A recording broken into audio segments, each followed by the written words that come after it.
السلام علیکم ورحمۃ اللہ۔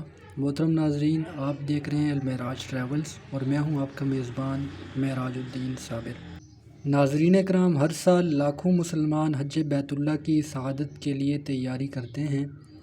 حج صرف ایک عبادت نہیں بلکہ رب کائنات کے حضور خاص حاضری ہے جو ہر صاحب استطاعت مسلمان پر فرض ہے۔ اس سال ہزاروں پاکستانی افراد نے پرائیویٹ حج سکیم کے تحت اپنا اندراج کروایا، پیسے جمع کروائے، خواب سجائے، مگر بدقسمتی سے وہ روانہ نہ ہو سکے۔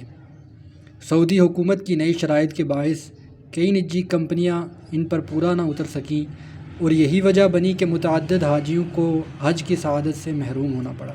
لیکن مایوسی کی کوئی گنجائش نہیں۔ اسلام میں نیت کی بڑی اہمیت ہے۔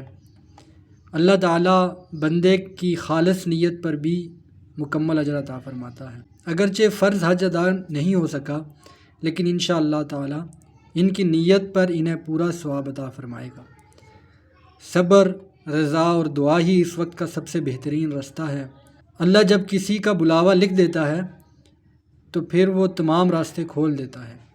لہٰذا حوصلہ رکھیں، امید کا دامن نہ چھوڑیں اور اللہ سے دعا کرتے رہیں، اور ہو سکتا ہے اگلا سال اس سال سے بہتر ہو اور اللہ خود آپ کو اپنے گھر بلائے۔ ہم سب دعا گو ہیں، اے اللہ ہم سب کو بار بار حج بیت اللہ کی سعادت عطا فرما، آمین یا رب العالمین۔ محترم ناظرین اکرام، اس حوالے سے چونکہ روزانہ کی بنیاد پر کچھ نئی چیزیں یوٹیوب اور دیگر سوشل میڈیا ویب سائٹس کے ذریعے سامنے آتی ہیں، جو ابھی تک کی اپڈیٹ ہے اس میں جو سعودی وزارت کو خط لکھا گیا تھا اس کا جواب ابھی تک موصول نہیں ہو سکا، اور جو حج اور عمرہ کی انڈسٹری سے وابستہ لوگ ہیں ان کی طرف سے جو ابھی تک کی رپورٹس مل رہی ہیں وہ یہی ہیں کہ سعودی گورنمنٹ قطعاً تیار نہیں ہے کہ وہ مزید کوئی اپنے قوانین میں ترمیم کرے اور مزید لوگوں کو بلائے۔ اس حوالے سے جو ایک بڑا نام ہے علامہ طاہر محمود اشرفی صاحب، ان کا ایک بیان ہے، کل ہی انہوں نے اپنا ایک بیان جاری کیا، تو اس میں ان کا کہنا یہی تھا کہ اسباب کے درجے میں تمام چیزیں اب دم توڑ گئی ہیں۔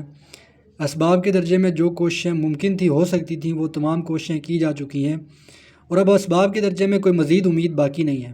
اللہ کے ہاں دیر ہے اندھیر نہیں، تو اللہ سے اپنی لو لگائے رکھیں اور اللہ سے دعا کرتے رہیں۔ اللہ ہی اب جو مزید، پہلے بھی اللہ نے ہی کرنا تھا لیکن اب مزید جو ہے وہ اسباب کے درجے میں کوئی ایسی چیز رہ نہیں گئی کہ اسباب کے درجے میں مزید کی جائے اور اس سے کوئی امید رکھی جائے۔ لہٰذا اللہ کی طرف اپنے آپ کو متوجہ کریں اور اپنے آپ کو اللہ کی رحمت سے مایوس مت کریں۔ امید ہے آپ کو ہماری یہ ویڈیو پسند آئی ہوگی اور حج کے حوالے سے جو معلومات ہیں وہ آپ تک پہنچ گئی ہوں گی۔ مزید اس طرح کی انفارمیٹیو ویڈیوز دیکھنے اور حج کی ڈیلی بیسس پر اپڈیٹس حاصل کرنے کے لیے ہمارے اس چینل کو سبسکرائب کریں۔ شکریہ۔